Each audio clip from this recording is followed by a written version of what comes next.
Selamat pagi, sahabat inspirasi yang diberkati Tuhan. Senang kita bisa bertemu kembali dalam renungan inspirasi hari ini.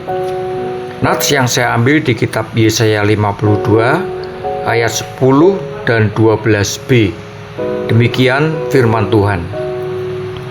Tuhan telah menunjukkan tangannya yang kudus di depan mata semua bangsa.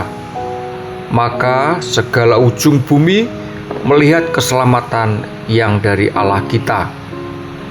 Sebab Tuhan akan berjalan di depanmu, dan Allah Israel akan menjadi penutup barisanmu. Sahabat inspirasi yang dikasihi Tuhan, selama kita masih hidup di dunia tanpa diundang, permasalahan dan pergumulan hidup akan menghampiri kita. Baik hidup rumah tangga kita, kesehatan kita, bisnis kita, ekonomi kita, atau pelayanan kita. Seperti hari-hari ini, karena ada gejolak ekonomi global dan persaingan yang makin ketat, banyak umat Tuhan yang mengalami krisis ekonomi. Seringkali bisnis tidak dibayar oleh rekan bisnis, sehingga ada pemikiran yang muncul bahwa dunia ini jahat dan merasa tidak ada gunanya telah bekerja sekian waktu. Banyak pebisnis yang tidak lagi memikirkan tentang etika kerja. Juga maraknya pungli dalam urusan bisnis. Mereka harus membayar lebih dalam mengurus hal-hal itu. Bahkan ada tindakan-tindakan intoleransi yang masih ada di negara kita ini.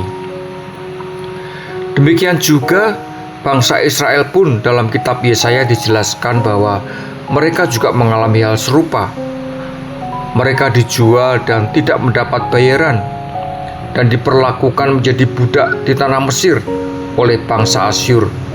Ada di ayat yang ke-3 dan 4. Dalam Yesaya 52 ayat 5, Allah dihujat oleh bangsa-bangsa yang menindas Israel, khususnya bangsa-bangsa yang menawan umat Tuhan. Kalau kita lihat konteksnya, ayat ini berbicara tentang umat Israel yang sedang berada dalam pembuangan, terutama di Babel. Para penindas seperti orang Asyur dan orang Babel bukan hanya menindas mereka secara fisik, tetapi juga menghujat nama Tuhan, mempermalukan atau meremehkan Allah Israel. Hujatan ini terjadi karena mereka melihat umat Allah berada dalam penderitaan. Lalu mereka menyimpulkan bahwa Allah Israel lemah atau tidak sanggup menolong umatnya. Perlu dipahami, dalam kondisi seperti ini, momentum inilah umat tebusan yang telah diselamatkan perlu memberitakan kabar keselamatan dari Tuhan, seperti yang dikatakan di ayat 7 yang mengatakan bahwa ada pembawa berita damai, pemberita Injil atau kabar baik, dan membawa kabar keselamatan.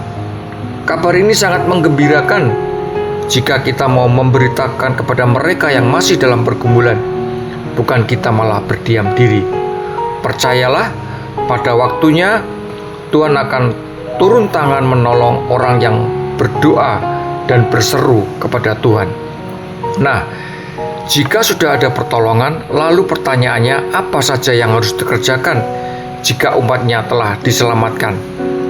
Yang pertama di ayat 1, hiduplah dalam kekudusan, seperti raja memakai pakaian kehormatan, menjaga kewibawaan dan kehormatannya.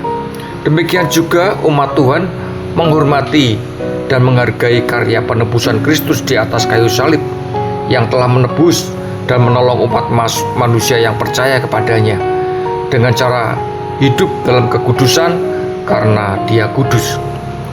Yang kedua, di ayat yang kedua, mengajarkan kita untuk terus menumbuhkan iman percaya dengan cara membuang hal-hal yang tidak menyenangkan hati Tuhan, membangun mezbah doa secara pribadi, dan meninggalkan ikatan-ikatan dosa yang mengikat hidup kita.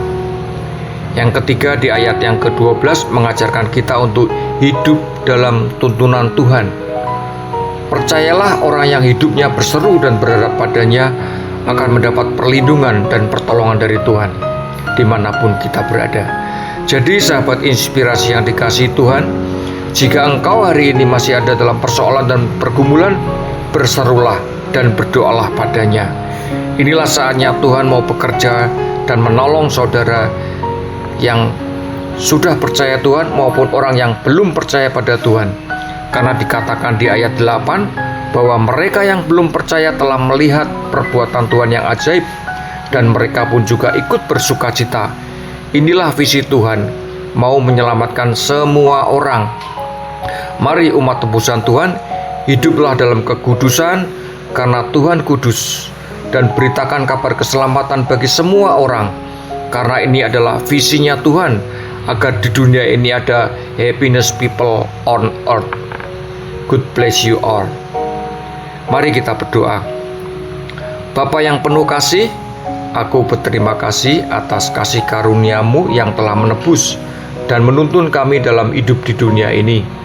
Kami mau menyambut ajakan-Mu yang mempunyai visi untuk menyelamatkan semua umat manusia, dan sebagai respon kami semua, kami mau membawa kabar baik kepada semua umat manusia di dunia ini, agar ada kedamaian yang terjadi.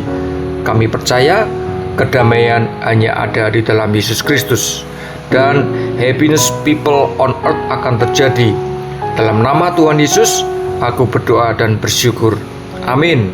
Selamat pagi, selamat bersaksi, dan Tuhan Yesus memberkati.